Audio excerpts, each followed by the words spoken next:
अस्सलाम वालेकुम friends, welcome back to learn with Maryam. मैं उम्मीद करती हूँ साइंस आप लोगों के लिए बहुत ही आसान बन रही होगी। आहिस्ता आहिस्ता मैं आपके लिए साइंस के सफ़र को बना दूंगी बहुत ही आसान। अगर आप मेरे चैनल पर आज पहली बार आए हैं तो प्लीज़ मेरे चैनल को सब्सक्राइब कर लीजिए, बेल आइकन का बटन ज़रूर प्रेस कीजिएगा ताकि मेरी नेक्स्ट आने वाली वीडियोज़ आपको मिलती रहें। अगर आप ऑलरेडी सब्सक्राइबर हैं तो आप सबसे गुजारिश है कि मेरी वीडियो को कम्प्लीटली एंड तक देखा करें और इसे ज़्यादा से ज़्यादा लोगों के साथ शेयर करें ताकि उन लोगों का भी फ़ायदा हो। बहुत सारे स्टूडेंट्स आपके नियर बाय होते हैं, आप खुद नहीं पढ़ रहे तो आपके बहुत सारे स्टूडेंट्स हैं, कज़न्स हैं, फ्रेंड्स हैं जाने वाले। आप इस लिंक को ज़्यादा से ज़्यादा शेयर करें ताकि बहुत सारे स्टूडेंट्स का फ़ायदा हो सके। और मेरी भी जो आप लोगों के लिए की जाने वाली कोशिश है वो रायगा नहीं जाए, सब लोगों का जो है वो फ़ायदा हो। तो चलिए आज की वीडियो को स्टार्ट करते हैं। आज का हमारे पास जो टॉपिक है वो है 9th फिज़िक्स का सबसे first chapter introduction to physics में आपके पास जिस चैप्टर का नाम है फिज़िकल क्वांटिटीज़ एंड मेजरमेंट्स। तो ये फिज़िकल क्वांटिटीज़ क्या हैं, इनकी मेजरमेंट कैसे होगी, आप इसको मेरी वीडियोस में जाकर देख सकते हैं कि मेजरमेंट किस किस चीज़ की जाती है, किस किस चीज़ से की जाती है और कैसे की जाती है। तो उसके बहुत सारे पैरामीटर्स हैं। तो आपके पास जब आपको किताब ही पहली बार मिल गई फिज़िक्स, तो पता तो होना चाहिए कि आखिर ये फिज़िक्स है क्या। तो फिज़िक्स में जाने से पहले हमें इतना पता है कि हमने ये साइंस रखी है तो हमें ये फिज़िक्स मिली है। तो साइंस क्या है? तो सबसे पहला वर्ड आपके पास जो जहन में आता है वो है साइंस। तो साइंस कहते हैं एक ऐसे नॉलेज को, the knowledge which is gained, जो कि हासिल किया गया है थ्रू ऑब्जर्वेशंस, के पहले आप किसी चीज़ को ऑब्जर्व करते हैं, नोट करते हैं, उसको मुशाहिदात उसके लेते हैं, उस पर पाए जाने वाले जितने चेंजेस हैं या जो सवाल आपके जहन में आते हैं उस चीज़ से रिलेटेड जवाब तलाश करते हुए आप कुछ ऑब्जर्वेशन लेते हैं। जब आपने कुछ ऑब्जर्वेशंस ली तो फिर आप उन पर एक्सपेरिमेंट्स करते हैं, तजुर्बात करते हैं और फिर फाइनली वहाँ से जो नतीजा आप अखज़ करते हैं, जो आप कंक्लूजन निकालते हैं, उसको कहा जाता है साइंस। अब साइंस में आपके पास पहले जो एक लातीनी ज़ुबान का लफ्ज़ था साइंस नहीं था, साइंशिया लफ्ज़ जो था वो बोला जाता था। एक सदी तक, तकरीबन 19th सेंचुरी के एंड तक या उसके मिड तक, आपके पास जो साइंस है उसको एक ही कैटेगरी में जो है वो स्टडी किया जाता था और उस कैटेगरी का नाम था नेचुरल फिलॉसफी। जो भी साइंस से रिलेटेड नॉलेज होता था वो आपके पास नेचुरल फिलॉसफी के अंदर ही स्टडी किया जाता था। लेकिन लेटर ऑन जब मज़ीद स्टडी होती गई, ज़्यादा नॉलेज जो है वो सामने आता गया, तो इस पूरे नॉलेज को, साइंस के नॉलेज को दो कैटेगरीज में डिवाइड कर दिया गया। एक बायोलॉजिकल साइंसेस और दूसरी आपके पास कहलाती है फिजिकल साइंसेस, जो कि फिजिक्स की सूरत में आपके पास यहाँ पर मौजूद है। तो अगर हम फिजिक्स को डिफाइन करें कि फिजिक्स क्या है, तो physics is the study of matter, कि इसमें आप मैटर यानी मादे को पढ़ते हैं। मैटर क्या होता है? हर वो चीज़, एवरीथिंग दैट ऑक्यूपाई मैस, जिसका कोई वजन हो और उसके साथ साथ वो कोई जगह घेरती हो, दैट हैज सम मैस, जिसका कोई वजन हो, एंड ऑक्यूपाई अ स्पेस, और वो कोई जगह घेरती हो, तो उस चीज़ को कहते हैं मैटर। तो फिजिक्स के अंदर हम हर तरह का मैटर स्टडी करते हैं, क्योंकि मैटर में सॉलिड, लिक्विड, गैस ये सब आते हैं। तो मैटर की स्टडी कर रहे हैं, मैटर के साथ साथ हम एनर्जीज की स्टडी कर रहे हैं, और एनर्जी कब ज़्यादा है कब कम है, कौन कौन सी तरह की एनर्जी है, किस किस चीज़ से हमें एनर्जी मिलती है, क्या एनर्जी कौन कौन सी हालतों में कन्वर्ट होती है, ये हम इसमें स्टडी करते हैं। और जो थर्ड चीज़ आती है वो ये है कि मैटर में मौजूद जितनी चीज़ें हैं उनका आपस में इंट्रैक्शन, कि जब कोई भी चीज़ कम क्लोज आती है तो आपस में करीब आने पर उनमें कौन कौन सी फोर्सेस डेवलप होती हैं, दूर जाने पे कौन कौन सी फोर्सेस डेवलप हैं, उनके दरम्यान में किस किस तरह के बॉन्ड्स बन सकते हैं, किस किस तरह के रिएक्शंस हो सकते हैं, ये तमाम चीज़ें जो हैं वो हम फिज़िक्स के अंदर स्टडी करते हैं।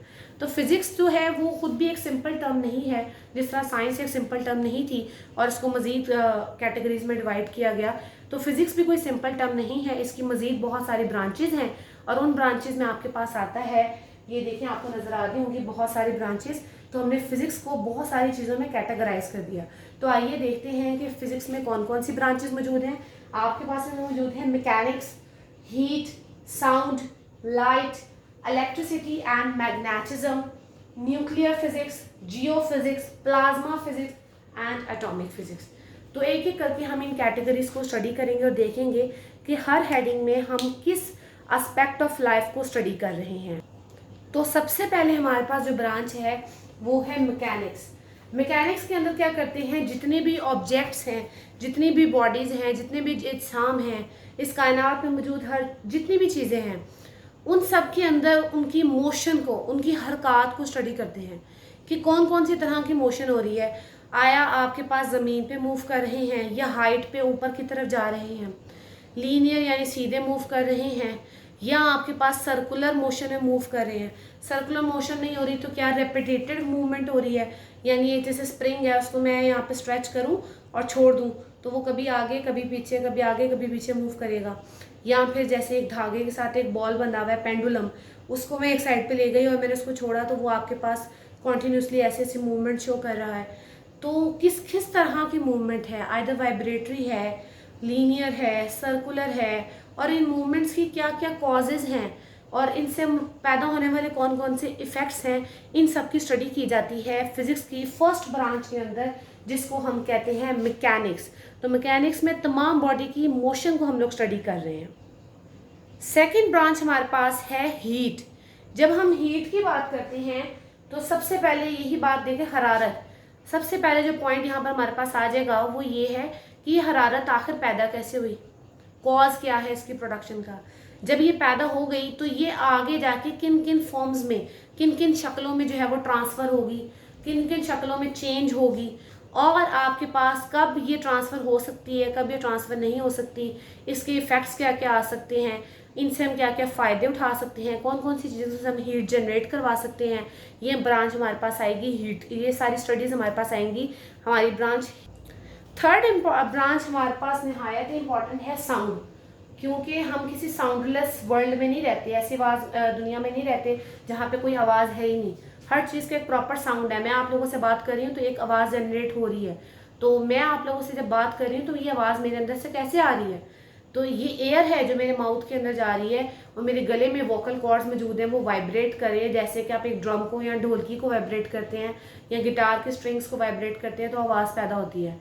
तो साउंड वेव्स जो आपके पास ये आवाज़ की वेव्स हैं, लहरें हैं जो कि ट्रैवल कर रही हैं आप तक, या किसी और जगह की आवाज़ है वो मुझ तक पहुंच रही है तो साउंड वेव्स के ज़रिए से पहुंच रही है। तो बेसिकली हमने देखा कि साउंड की ब्रांच के अंदर हम साउंड वेव्स को स्टडी कर रहे हैं। ये साउंड वेव्स हैं क्या, इनको प्रोड्यूस कैसे किया जा सकता है, अगर ये प्रोड्यूस हो गई हैं तो प्रोपागेट यानी ये एक जगह से किसी दूसरी जगह पर ट्रैवल कैसे करती हैं। मैं यहाँ खड़ी बोल रही हूँ तो सामने वाले को या किसी दूर जो मेरे से खड़ा शख्स है उसको मेरी आवाज़ कैसे जा रही है। और अगर आपके पास जैसे मोबाइल फ़ोन्स हैं उसमें भी तो आप बात कर रहे हैं तो वो एक जगह से दूसरी जगह जो है वो कैसे ट्रांसफ़र हो रही है, कौन से सिग्नल्स के ज़रिए से ट्रांसफ़र हो रही है, साउंड वेव्स की क्या क्या प्रॉपर्टीज़ हैं और इन्हें आप कहाँ कहाँ पे अप्लाई कर सकते हैं, ये सब चीज़ें स्टडी होती हैं हमारी इस हेडिंग के अंदर। तो आपके पास ये हो गई फिजिक्स की 3 ब्रांचेस। सो फोर्थ ब्रांच आपके पास आती है लाइट की। लाइट में आप लाइट की रोशनी की तमाम तर खसूसियात का, तमाम तर प्रॉपर्टीज़ का मुतालिया करते हैं। उसके साथ साथ आपके पास लाइट क्यों प्रोड्यूस होती है, जब लाइट एक मीडियम से दूसरे मीडियम में एंटर होती है तो कौन कौन से इफ़ेक्ट्स शो करती है, कौन कौन सी इसकी प्रॉपर्टीज़ हैं उनको हम देखते हैं। फिर लाइट से ऑपरेट होने वाले डिफरेंट इंस्ट्रूमेंट्स हैं जैसे माइक्रोस्कोप्स हैं या और बहुत सारी चीज़ें हैं, तो लाइट की वजह से उनके ऊपर क्या इम्पैक्ट पड़ता है और वो आपके पास जब उन पर लाइट पड़ती है तो कौन कौन से रिएक्शन सामने आते हैं, कौन कौन से प्रोसेसेस जो हैं वो सामने आते हैं, कौन कौन से फिनोमेना जो है उस वक्त पेश आ रहे होते हैं, उन सब चीज़ों को जो है वो हम यहाँ पर स्टडी करते हैं। तो ये आपके पास आ गई लाइट के बाद। नेक्स्ट आपके पास जो ब्रांच आती है उसमें मौजूद वो कहलाती है इलेक्ट्रिसिटी एंड मैग्नेटिज्म। इलेक्ट्रिसिटी और मैग्नेटिज्म में बेसिकली हम लोग चार्जेस को डिस्कस करते हैं।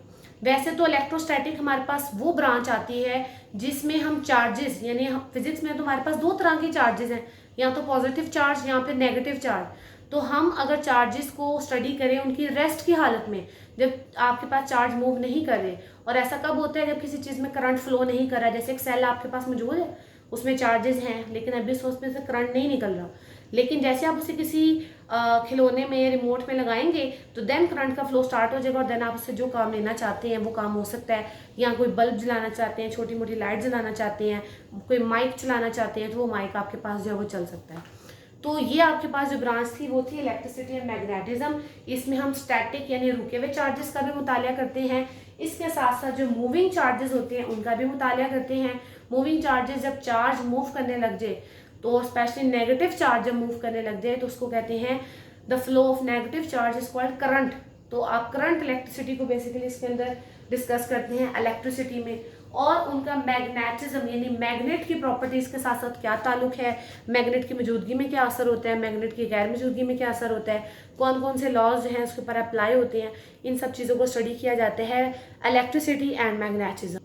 इसी तरह से आपके पास जो नेक्स्ट आती है ब्रांच वो है न्यूक्लियर फिजिक्स। न्यूक्लियर फिजिक्स में आप क्या करते हैं कि आपके पास वो तमाम पार्टिकल्स, वो तमाम चीज़ें जिनके अंदर न्यूक्लियस मौजूद है या न्यूक्लियस के अंदर भी मज़ीद पार्टिकल्स मौजूद हैं, उनकी आप स्टडी करते हैं।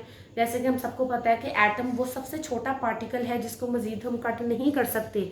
आटम, आ मीन नॉट, टम मीन कट, मज़ीद उसको नहीं किया जा सकता। तो उसके न्यूक्लियस के अंदर प्रोटॉन यानी पॉजिटिव चार्ज, न्यूट्रॉन यानी विदाउट चार्ज पार्टिकल्स भी मौजूद होते हैं। इसी तरह से प्लांट में भी और एनिमल्स में न्यूक्लियस होता है, लेकिन वो बायोलॉजिकल साइंसेस की बात हो जाएगी।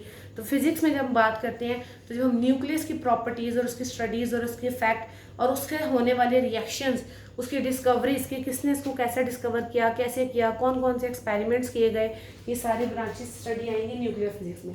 इसके साथ साथ कुछ एटम्स होते हैं, उनके न्यूक्लियस का वेट यानी उनका एटॉमिक मास हाई होता है, किसी का लो होता है, उस लिहाज से वो कहाँ कहाँ पे इस्तेमाल हो सकते हैं, उनसे कौन कौन सी तरह के रिएक्शंस करवाए जा सकते हैं, वो सब चीज़ें हम यहाँ पर स्टडी करेंगे। एटॉमिक फिजिक्स में हम क्या करते हैं, सिंपल एटम की स्टडी कर रहे हैं, कौन कौन सी तरह के एटम है, इस एटम का क्या स्ट्रक्चर है, इसका क्या मास है और इसकी क्या प्रॉपर्टीज़ हैं, कौन कौन से रिएक्शंस ये एटम हमें ऑफर कर सकता है, इन सब चीज़ों की स्टडी आती है हमारे पास एटॉमिक फिजिक्स। देन आपके पास जो नेक्स्ट ब्रांच है वो है जियो फिजिक्स। जब आप जियो से मुराद है अर्थ, फिजिक्स की स्टडी आप अर्थ के लिहाज से करना शुरू कर दें तो वो आपके पास कहलाएगी जियो फिजिक्स।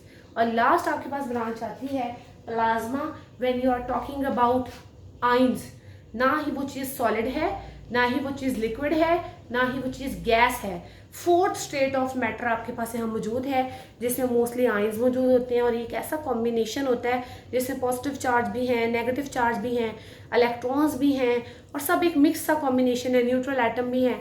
तो ये आपके पास कहलाता है प्लाज्मा। तो जब आप इसकी स्टडी करते हैं तो ये कहलाता है प्लाज्मा फिजिक्स। सो ये आपके पास थी ब्रांचेस जिसमें हर लेवल पे आप किसी न किसी चीज़ को स्टडी कर रहे थे।